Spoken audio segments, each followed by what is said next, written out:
안녕하세요. 휠 복원의 진심인 GSW입니다. 오늘은 휠 박리에 대해서 알아보겠습니다. 휠 박리란 말 그대로 기존에 있는 걸 벗겨낸다는 뜻입니다. 휠에는 전면 스크래치 등이 있어서 휠 복원을 하기 위한 첫 번째 공정 중 하나로 기존 도장을 완전히 벗겨내는 공정이라고 보시면 됩니다. 이 공정에서 품질 수준이 80% 이상이 결정되는 공정이기에 다시 시간을 투자해서 영상을 제작하게 됐습니다. 뒷부분에 아주 쇼킹한 영상도 있사오니 꼭 끝까지 영상을 시청해 주시기 바랍니다. 먼저 전국에 땡땡 휠 복원에서 우후죽순 휠 복원 업체들이 있는데, 이 업체들이 현재 어떠한 방법으로 박리를 하면서 하는지를 보여드리면서 이렇게 하면 절대 안 되는 이유까지 같이 말씀드리고자 합니다. 일반 복원 업체들이 박리를 어떻게 할까요? 첫 번째, 복원할 휠을 쇼트 블러스트로 휠에 상처를 내서 부착성 강화한다는 명분하에 기존 도장을 벗겨내지도 않고 쇼트 블러스트로 한 개 하는데 5분 내외로 이렇게 작업을 하죠. 이러면서 기존 이물질을 다 벗겨내고 기존 도장을 박리했다고들 합니다. 이게 박리일까요? 이렇게 하고 고객님들께 박리를 하고 면을 다 잡았다고 하는데, 이렇게 하면 시간과 원가를 들이지 않고 아주 저렴하게 할 수 있죠. 지금 7만원 그렇게 말씀들 하시는데, 아주 당당하게 유튜브에 올리는 걸 보고 저도 참다 더는 안 될 것 같아 어떤 게 정상이고 어떤 게 비정상인지를 알리고자 영상을 제작하게 됐습니다. 이 방식으로 하면 휠 한 개 복원하는데 짧게는 3시간, 길게는 5시간 만에 완료됩니다. 원가도 확 줄이고 또 저렴한 액상도장으로, 액상도장이기에 열 처리도 60도 정도에서 간단히 하기에 시간도 비용도 확 줄일 수 있습니다. 그런데 이렇게 저렴하게 빨리 했을 때 문제가 없으면 너무 좋겠죠. 완전 획기적인 방법이죠. 굳이 시간과 원가를 투자해서 더 할 필요는 없는 거겠죠. 하지만 업체들이 이렇게 하면 어떤 문제점이 있다고 절대 노출하지 않습니다. 왜? 그건 자기 무덤을 파는 거니까요. 전국 휠 복원 유튜브에 올라온 업체들이 방식이 대부분 80% 이상 이런 방식으로 작업하고 있습니다. 그럼 어떤 문제점이 있을까요? 가장 큰 문제점은 얼마 못 가서 기존 도장이 떨어져서 벗겨지거나 컬러가 조금씩 변하는 현상이 발생하게 됩니다. 휠 복원 도장에서 가장 중요한 거에 기존 도장이 벗겨지지 않는 것입니다. 그런데 가장 큰 문제점인 복원을 했는데 도장이 벗겨진다? 가장 큰 문제죠. 그 이유는 제가 공정을 소개하면서 그 전 영상의 도장을 어떻게 해야 되는지 공정을 일일이 소개를 해드렸습니다. 그럼 간단히 생략하고, 왜 이렇게 쇼트를 하면 벗겨질까요?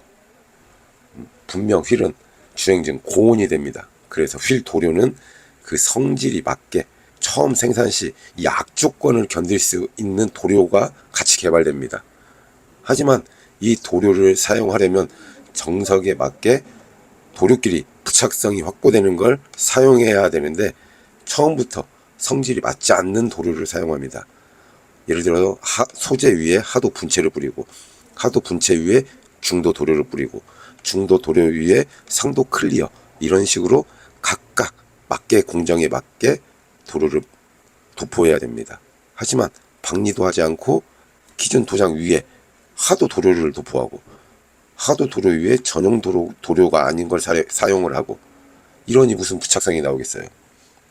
하지만 다시 도장하니까 깨끗하게 나오니까 고객님들은 아주 잘 됐네요, 너무 좋아요 하시면서 가시죠. 하지만 얼마 못 가 도장이 벗겨져요 하면서 한숨을 내쉬면서 다른 업체에서 다시 복원을 해야 되는 어처구니 없는 상황까지 오게 됩니다. 그래서 했던 업체에 찾아가서 얘기하면 AS는 안 됩니다, 시간이 지나면 벗겨져요, 또는 세차를 잘못해서 그럽니다 하는데, 솔직히 많이들 이런 경험 있으실 거라 생각됩니다. 그래서 저희한테 다시 오시는 경우도 많이 있는데, 돈 주고 왜 하셨는지 한탄들 하세요. 업체들이 꼭 끝나면 2, 3일 후에 세차라는 얘기들 많이들 들으시죠? 최대한 며칠을 두고 실온에서 그 부착성을 조금이라도 온전하라고 그런 얘기들 하죠. 그러면서 문제가 생기면 똑같이 세차 잘못해서 이런 현상이 나와요, 또는 세정액을 잘못 써서 그래요 하면서 변명들 많이들 합니다. 이러고도 정석으로 복원을 합니다, 7만원에 복원을 합니다 하는데 너무 당황스럽죠.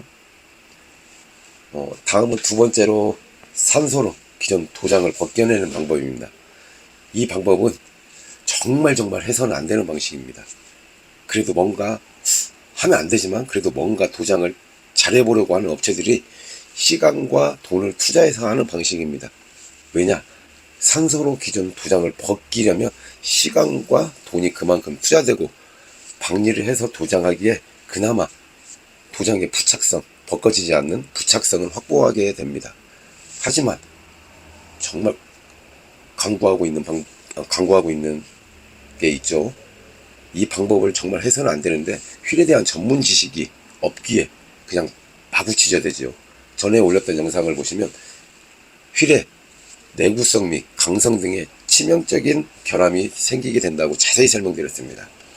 하지만 휠에 어떤 영향이 있는지도 모르고 다른 사람들도 하니까 나도 괜찮겠지, 또 도장이 벗겨지지 않으니까 클레임도 발생 안 하네, 또 빨리 할 수도 있고, 도장을 벗겨내다 보니까 면도 고르게 나오네 하면서 그냥 마구잡이로 지저댑니다. 전에 올렸던 영상을 보시면 왜 안 되는지는 분명히 자세히 올렸습니다. 이로 인해 어떤 결과가 나오는지 오늘은 직접 영상을 보여드리겠습니다. 지금 보시는 건 13도 충격 테스트라는 휠 설계부터 제작 시 가장 중요한 테스트를 거쳐서 합격해야만 시중에 나올 수 있는 테스트 중 한 가지입니다. 이 시험을 합격하지 못하면 이 휠은 시중에 나올 수가 없습니다. 그만큼 내 생명과 직결된 테스트라고 보시면 됩니다.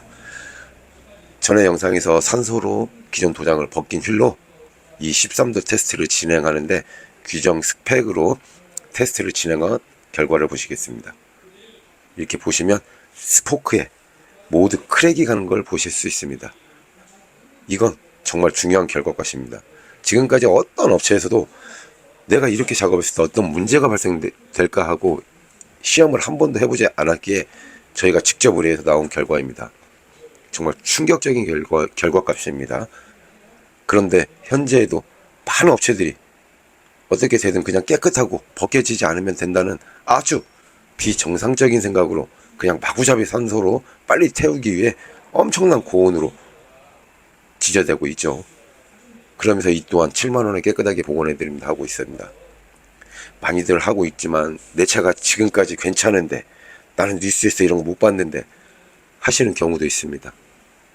이렇게 고온으로 휠을 지져서 했는데 이 휠이 모두 주행 중 깨지냐? 그건 아닙니다.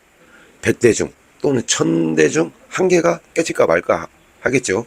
그런데 그 깨진 휠이 내 차다, 그중 한 대가 내 차다, 또 고속 중에서 충격으로 깨졌다 하고 생각하시면 어떨까요? 내가 돈을 주고 복원했는데 내 휠이 내구성이 망가져서 이렇게 위험하게 타야 될까요? 왜 굳이 돈을 들여서 내가 이렇게 해야 될까요? 그냥 외관만 깨끗하면 되지 뭐 하시는 분들은 저렴한 지금 7만원 8만원 하는 곳에서 하셔도 됩니다. 그건 내 자유니까요. 하지만 이렇게 해서 한 개를 테스트했는데 한 개가 깨졌습니다. 그럼 몇 프로일까요? 혹시라도 깨지지 않았다고 해서 안전하지 않겠죠? 구성이 모두 망가졌다고 보시면 됩니다. 조직 자체가 망가졌으니까요. 그런데 가장 큰 문제점은 업체에서 정석대로 박리를 하지 않고 야매 방식인 이 두 가지 쇼트블러스트와 산소를 했을 때 문제점을 알고도 이 두 가지 방식을 하고 있다는 겁니다. 왜 알면서 할까요? 첫째, 휠 박리를 하기 위해서는 비용이 많이 들어갑니다. 둘째, 박리를 하기 위해서는 시간이 엄청나게 소요됩니다. 보통 최소 8시간 이상 박리를 약품 박리로 하기 때문에 8시간 이상 소요되기 때문입니다. 셋째, 이런 박리를 하기 위해서는 박리 전문 업체가 필요합니다. 근데 박리 업체가 근처에 없기 때문입니다. 박리는 전문 인허가를 받은 업체에서만 가능하고 환경의 규제가 강하기에 전국에 몇 군데 없는 게 현실입니다. 이런 현실적인 문제로 이 세 가지를 다 못하기 때문에 일반 업체에서 절대 하지 않고 알면서 또는 모르면서 다른 사람들이 하니까 이게 돈도 안 들고 빠르게 되니까 정석인 양 전국에 퍼져 있는 업체들이 거의 다 이렇게 하고 있는 게 현실입니다. 그러면서 아주 당당하게 이렇게 하는 게 정석이고 이렇게 했을 때 7만 원이면 충분하다 하고 있습니다. 이렇게 작업하고 7만 원이 아니고 되려 돈을 고객에게 줘야 되지 않을까요? 내 휠을 완전히 더 망치는 작업을 했는데 말이죠. 정말 울고 싶습니다. 저희가 복원은 13년을 휠 복원만 해왔습니다. 타업체처럼 이런 방식으로 저가로 제가 도료 및 불법적인 공정을 했으면 저희 회사는 정말 큰 업체로 성장했을 거예요. 또한 직영점이 아닌 대리점 방식으로 타업체처럼 20군데 문제가 아니고 전국에 30군데 이상 양성했겠죠. 하지만 저희가 왜 직영점만을 고집할까요? 왜냐? 방리 및 분체 도장 시설을 갖추고 하려면 인허가 및 시설 구축에 엄청난 제약 및 투자가 들어갑니다. 그런 어려움이 있기에 저희는 본사를 거점으로 직영점만 고집하고 최고의 품질로 안전한 휠로 재탄생시키고자 저희 GSM을 직영점 및 본사에서만 생산을 하고 있습니다. 그래서 타업체보다는 분명 시간이 조금 더 소요될 수 있습니다. 그렇지만 그만큼 좋은 퀄리티로 보답고자 투자되는 시간이다 생각하시고 이런 야매 업체에서는 절대 하지 마시고 내 차가 망가지니까 저희와 같이 정석대로 하는 업체에서 꼭 의뢰하시기 간절히 바라겠습니다. 지금까지 휠 박리에 대해 어떤 게 정석인지 간단히 알아봤습니다. 꼭 참고하셨으면 하는 마음으로 올렸습니다. 이것으로 오늘은 간단히 마치겠습니다. 휠 복원은 단순한 미용이 아니라 안전입니다. 내 소중한 차의 가치와 가족의 안전을 지키고 싶다면 처음부터 제대로 된 전문 업체에 의뢰하셔서 중복 투자를 막을 수 있습니다. 명품은 이름이 아니라 품질과 가치가 증명합니다. 지금까지 휠의 가치를 높이는 GSW였습니다. 감사합니다.